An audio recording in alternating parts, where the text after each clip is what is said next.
എല്ലാ കൂട്ടുകാർക്കും നല്ലൊരു രാത്രി ആശംസിച്ചുകൊണ്ട് നമുക്ക് നേരെ ബാലിന്റെ ഗോമതിയുടെ നാളത്തെ നല്ലൊരു പ്രൊമോ വിശേഷം കേട്ടാലോ. അതിനു മുമ്പായിട്ട് ആദ്യമായി കാണുന്നവരുണ്ടെങ്കിൽ ചാനൽ ഇഷ്ടപ്പെട്ട ഒന്ന് സബ്സ്ക്രൈബ് ചെയ്യാൻ മറക്കരുത്. വീഡിയോ ഇഷ്ടപ്പെടുവാണെങ്കിൽ ഒരു ലൈക്ക് തരാനും മറക്കരുത് കേട്ടോ. നമുക്ക് നേരെ നമ്മുടെ വിശേഷത്തിലേക്ക് പോയാലോ. അങ്ങനെ ഇന്നത്തെ വിശേഷം നമ്മൾ കണ്ടു. എല്ലാരും കൂടെ ഫുഡ് കഴിക്കാണ്ട് പോയിരിക്കണം. വലിയൊരു ഹോട്ടലിലാണ് പോയിരിക്കണേ. ബാലിന്റെ നെഞ്ചിലെ പടപട ഇടിപ്പ. എന്റെ ഭഗവാനെ, ഇവിടുത്തെ സാധനങ്ങളുടെയൊക്കെ വില കണ്ടിട്ട് മെനു കാർഡ് കണ്ടിട്ട് കണ്ണു തള്ളി പോവാ. ഇത്ര വിലയുള്ള ഹോട്ടലിൽ കയറേണ്ട ഒരു കാര്യമില്ലായിരുന്നു. എന്ത് ചെയ്യാനാ. ഉദയഭാനു സാറ് പറഞ്ഞാൽ പിന്നെ അനുസരിക്കാതിരിക്കാൻ പറ്റുമോ? അവരൊക്കെ വലിയ വലിയ ടീമല്ലേ. അവരൊക്കെ ഇങ്ങനെയൊക്കെയുള്ള കടകളിൽ കൂടെയൊക്കെ കയറുള്ളായിരിക്കും. അതേപോലെ തന്നെ ബില്ലിന്റെ കാര്യം വന്നു കഴിയുമ്പോൾ അതിന് തങ്ങൾ കൊടുക്കണമല്ലോ എന്ന് ഓർത്തിട്ട് ബാലിനൊരു നെഞ്ചിനകത്തൊരു ഇടിപ്പാണ്. പിന്നീട് ഗോമതി പറഞ്ഞു, അല്ല ഇനിയിപ്പോൾ അവരല്ലേ ഓർഡർ ചെയ്യുന്നതെന്ന് പറഞ്ഞാൽ അവർ ഓർഡർ ചെയ്യട്ടെ എന്ന് പറയാണ്. കാരണം ശ്രീദേവിയോട് ഓർഡർ ചെയ്യാനായിട്ടാണ് ശ്രീകല പറഞ്ഞിരിക്കുന്നത്. കല്യാണപ്പെണ്ണ് ഓർഡർ ചെയ്യട്ടെ എന്ന്. ബാലിനാണ് ഒരു ഇടിപ്പ. ഇനിയിപ്പോൾ ഇവൾ എന്തൊക്കെയാ ഓർഡർ ചെയ്യാൻ പോകുന്ന അറിയത്തില്ല. അങ്ങനെ ഓർഡർ ചെയ്യുന്ന മിക്കവാറും പൈസ കൂടുതലാണെങ്കിൽ തന്റെ കയ്യിൽ നിന്ന് ക്യാഷ് ഇറങ്ങി പോകുന്നുള്ള കാര്യം അറിയാം. പക്ഷെ ഒന്നും പറയാൻ പറ്റില്ലല്ലോ. അങ്ങനെ അവസാനം ശ്രീദേവിക്ക് എന്തൊക്കെയോ ഓർഡർ ചെയ്യേണ്ടതെന്ന് അറിയത്തില്ല. ശ്രീദേവി ആൾക്കാരുടെ എണ്ണ കൊടുത്തു. 10-12 പേരുണ്ട് എല്ലാവരും കൂടെ. പിന്നീട് ഓർഡർ എടുക്കുന്ന സ്റ്റാഫ് വന്നു കഴിഞ്ഞപ്പോഴത്തേനും അയാളോട് 12 ചിക്കൻ ബിരിയാണി, 12 മട്ടൻ ബിരിയാണി, അങ്ങനെ എല്ലാം കൂടെ പറയുവാണ്. എല്ലാം കേട്ട് കഴിഞ്ഞപ്പോൾ ബാലന്റെ കണ്ണ് തള്ളിപ്പോയി. ഇത്ര സാധനങ്ങളോ? ഇത്ര സാധനങ്ങൾ ഓർഡർ ചെയ്തിട്ടുണ്ടെങ്കിൽ ബില്ല് എവിടെ പോവും? അങ്ങനെ കുറെ കാര്യങ്ങൾ അങ്ങോട്ട് പറയുവാണ്. ഈ സമയം ഇതെല്ലാം കേട്ടോണ്ടിരുന്നപ്പോ മീനാക്ഷിക്ക് കാര്യം മനസ്സിലായി. ഒന്നെങ്കിൽ ഇതൊക്കെ അറിയാതെ പറയണ, അല്ലെങ്കിൽ ചിലപ്പോൾ അറിഞ്ഞുകൊണ്ട് പറയുന്നതാണെന്ന് അറിയാൻ പറ്റില്ല.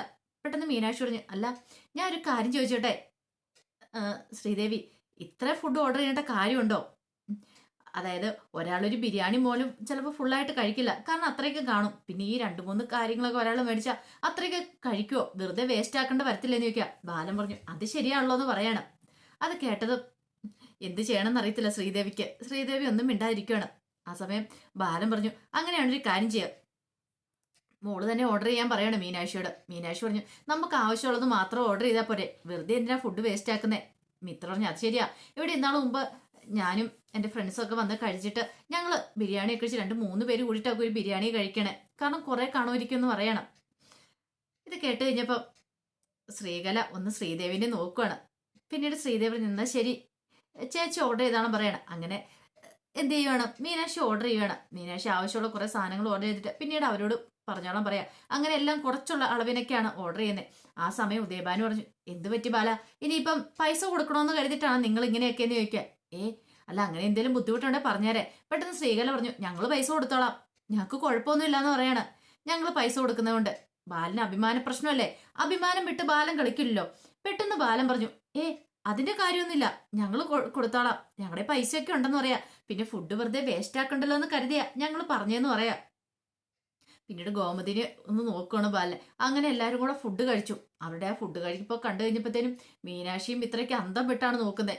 തങ്ങളൊക്കെ കഴിക്കുന്നതിന്റെ ഇരട്ടി ഫുഡ് അവിടെ ഇരുന്ന് ഉദയഭാനു ഒക്കെ കഴിക്കുന്നുണ്ട്, നല്ല രീതിയിൽ തന്നെ കഴിക്കുന്നുണ്ട്. അങ്ങനെ ഫുഡെല്ലാം കഴിച്ച് ഇറങ്ങി യാത്ര പറഞ്ഞ് അവരൊക്കെ വീട്ടിലേക്ക് പോരുവാണ്. വീട്ടിൽ വന്നു കഴിഞ്ഞപ്പോഴത്തേനും ബാലിന് ആകെപ്പാടെ ടെൻഷൻ. എന്റെ ഭഗവാനെ, 2-3 കല്യാണം നടത്താനുള്ള പൈസ ഒറ്റ ദിവസം കൊണ്ട് തീർത്തു. ബാലന്റെ ബഡ്ജറ്റ് എല്ലാം കൂടെ അങ്ങോട്ട് തെറ്റി. 1 ലക്ഷം രൂപ കണക്കിലാക്കി ഡ്രസ്സ് എടുക്കാൻ പോയതാ. 1-2 അല്ല, 3 ലക്ഷം സംതിങ് രൂപ, 55,000 രൂപയായി ഡ്രസ്സിങ്ങിന് വേണ്ടി തന്നെ അവിടെ ചെലവഴിച്ചേ. പിന്നെ ഫുഡ് അത് വേറെ, പിന്നെ കാറ് വിളിച്ചോണ്ട് പോയതെല്ലാം വേറെ. അങ്ങനെ കുറെ പൈസയായി. അവസാനം വീട്ടിൽ വന്നു കഴിഞ്ഞപ്പോഴത്തേനും ബാലൻ കണക്ക് കൂട്ടാണ്ട് തുടങ്ങുവാണ്. അപ്പൊ അനുശ്രീ മീനാക്ഷിയൊക്കെ ഉണ്ട്. അനുശ്രീ ഇങ്ങനെ കണക്ക് എഴുതിക്കൊണ്ടിരിക്കുക. അവസാനം എല്ലാം കൂട്ടണ സമയത്ത് മീനാക്ഷി പറഞ്ഞു, എത്രയായി അനുശ്രീന്ന് ചോദിക്കണം. ഇപ്പൊ തന്നെ പറയാന്ന് പറയണ. ബാലൻ പറഞ്ഞു, എനിക്കാണെങ്കിൽ ഓർക്കുമ്പോൾ നെഞ്ചിടി പേറുവാന്ന് പറയണ. അങ്ങനെ അവസാനം കൂട്ടി കഴിഞ്ഞപ്പോഴത്തേനും ഒരു 3-4 ലക്ഷം രൂപ അടുത്തായിട്ടുണ്ട്. കണ്ണു തള്ളിപ്പോയി. എന്റെ ഭഗവാനെ, ഇത്രയും പൈസ. ഇത് കണ്ടു കഴിഞ്ഞപ്പോ ആരും പറഞ്ഞു, ഞങ്ങളുടെ കല്യാണത്തിന് കൂടിപ്പോയ ഒരു 10,000 രൂപ പോലും ആയിട്ടില്ലെന്ന് പറയണം. ആകാശ് പറഞ്ഞു, അതുപോലെ തന്നെ ഞങ്ങളുടെ കല്യാണത്തിനെന്ന് പറയാം. ഇത് കേട്ടോ ബാലൻ പറഞ്ഞു, നിങ്ങളൊക്കെ പിന്നെ ഒളിച്ചോടി പോയി വിളിച്ചോണ്ട് വന്നല്ലേ, അതുപോലെ വിളിച്ചോണ്ട് വരാൻ പറ്റുമോ? നല്ല സാമ്പത്തിക ഭദ്രതയുള്ള കുടുംബത്തിൽ നിന്നാ കൊണ്ടിരുന്നേ. അതോടൊപ്പം തന്നെ നല്ല അടുത്തുള്ള തറവാടുകാരൊക്കെയാ. അപ്പൊ അവിടെ നിന്നെങ്കിൽ പെൺകുട്ടീനെ വെറുതും കൈയോടെ ഇങ്ങനെ പിടിച്ചോണ്ട് വരാൻ പറ്റത്തൊന്നുമില്ല. അങ്ങനെ ഒളിച്ചോടി പോയി കല്യാണം കഴിക്കാൻ പറ്റുന്ന സാഹചര്യമല്ല. ഇതേ നല്ല ഒന്നാന്തരമായിട്ട് കല്യാണം ആലോചിച്ചുറപ്പിച്ച് നടത്തുന്ന കാര്യമെന്ന് പറയണേ. ഇത് കേട്ടപ്പം ആകാശ് ആരിനെ നോക്കി പറഞ്ഞു, എന്തൊക്കെയാണെങ്കിലും വീട്ടിലേക്ക് തന്നെ കൊണ്ടിരുന്ന് ഒരുമിച്ച് ജീവിക്കാനല്ലേ, എത്ര വല്ല ആർഭാടമായിട്ട് കല്യാണം നടത്തിയിട്ടും കാര്യമൊന്നും ഇല്ലെന്ന് പറയാം. ഇത്രയും ലക്ഷം രൂപ ചെലവാക്കുന്നവരോട് അവർക്കും താല്പര്യമില്ലായിരുന്നു.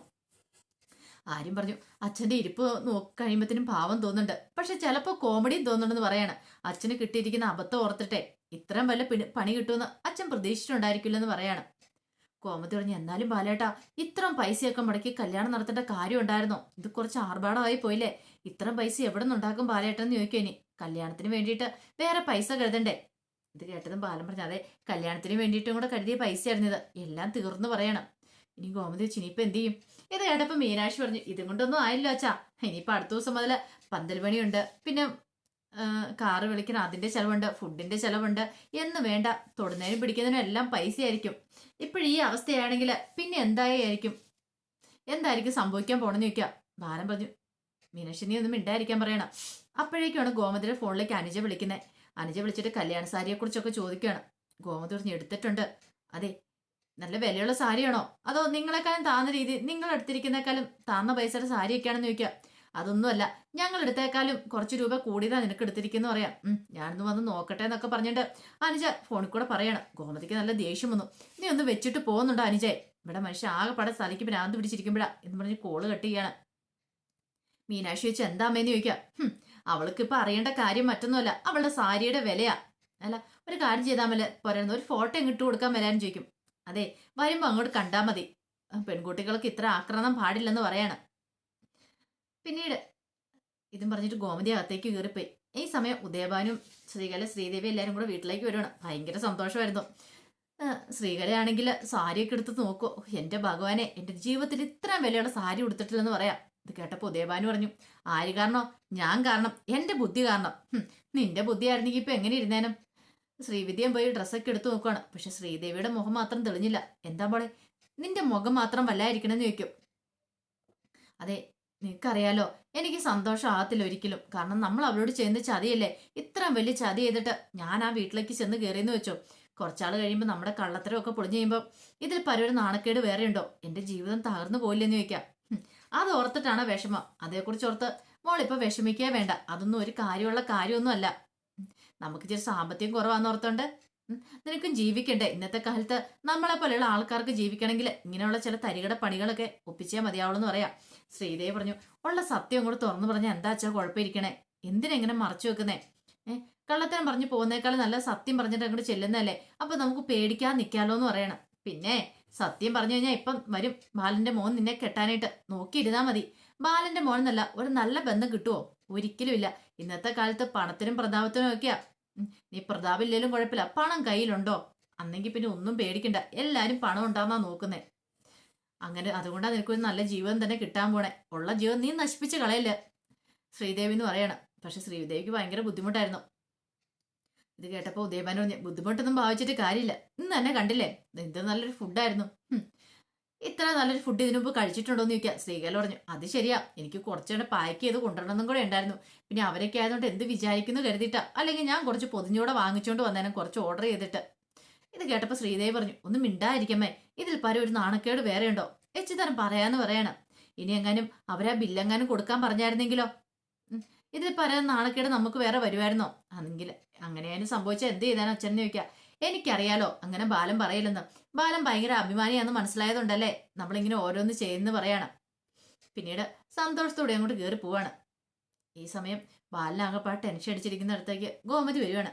ഗോമതി വന്നിട്ട് പറഞ്ഞു, ബാലേട്ടാ, ഇനി എങ്ങനെ കാര്യങ്ങൾ മുന്നോട്ട് കൊണ്ടുവന്ന് ചോദിക്കാം. എന്തെങ്കിലും ചെയ്യണം ഗോമതി. നമ്മൾ എന്താണെങ്കിലും ഇനിയിപ്പോൾ ഇതിനകത്തേക്ക് ഇറങ്ങി തിരിച്ചു, ഇനിയിപ്പോൾ നമുക്ക് തിരിച്ചു കയറാൻ പറ്റില്ല. കല്യാണമൊക്കെ നല്ല ആർഭാടമായിട്ട് നടത്തണം. എല്ലാവരും കല്യാണമൊക്കെ വിളിച്ചില്ലേ, ഇപ്പൊ അതുപോലെ തന്നെ നടക്കട്ടെ എന്ന് പറയാം. അല്ല ബാലേട്ട, പൈസയ്ക്ക് വേണ്ടിയിട്ട് എന്തെങ്കിലുമൊക്കെ ചെയ്യാം, നീ ഒന്ന് സമാധാനപ്പെട്. അല്ല, കുടുംബത്തിന് ആദ്യമായിട്ട് നടക്കുന്ന കല്യാണമല്ലേ, അപ്പൊ അതിൻ്റെതായ രീതിക്ക് തന്നെ നടക്കട്ടെ, ഒന്നിനൊരു കുറവും വേണ്ടെന്ന് പറയാണ്. ആ സമയം മീനാക്ഷി ഭയങ്കര സന്തോഷത്തിന് മുറിയിരിക്കുകയാണ്. അപ്പോഴേക്കും ആകാശം എന്നിട്ട്, എന്താ നിനക്ക് ഭയങ്കര സന്തോഷം? അല്ല, ഓരോന്നോർത്തിട്ട് ചിരി വരുവാന്ന് പറയാം. എന്ത്? അച്ഛന്റെ കാര്യം ഓർത്തിട്ട്, അച്ഛന് കളി കിട്ടിയത് ഓർത്തിട്ട്. എന്തൊക്കെയായിരുന്നു, 1 ലക്ഷം രൂപയുടെ ഡ്രസ്സ് എടുക്കാൻ പോയതാ, അവസാനം 3 ലക്ഷം രൂപ സംതിങ് ആയി ഡ്രസ്സിനെന്ന് പറയാ. അല്ല, അതിനിപ്പോ എന്താ? അല്ല, നമ്മള് കല്യാണം കഴിച്ചപ്പോൾ ഒളിച്ചോടി വന്ന എന്താ കൊണ്ടുവന്നതൊക്കെ ചോദിച്ചു എന്തല്ലേ. ഇപ്പൊ അച്ഛന്റെ കാര്യം ഒന്ന് ഓർത്ത് നോക്കിയേ, അച്ഛൻ അറേഞ്ച്ഡ് മാരേജ് ഒരെണ്ണം നടത്താൻ പോകുമ്പോ ഇത്രയും രൂപയായി. അപ്പൊ അച്ഛൻ ബാക്കി എല്ലാ മക്കളുടെ കല്യാണം അറേഞ്ച്ഡ് മാരേജ് നടത്തിയായിരുന്നു എവിടെ എത്തി നിന്നാനും. ഒരാളുടെ കല്യാണം നടത്തുമ്പോ ഇതാ അവസ്ഥയെങ്കിൽ 3 മക്കളുടെ കല്യാണം നടത്തുന്ന കാര്യം ഒന്ന് ഓർത്ത് നോക്കാൻ പറയണം.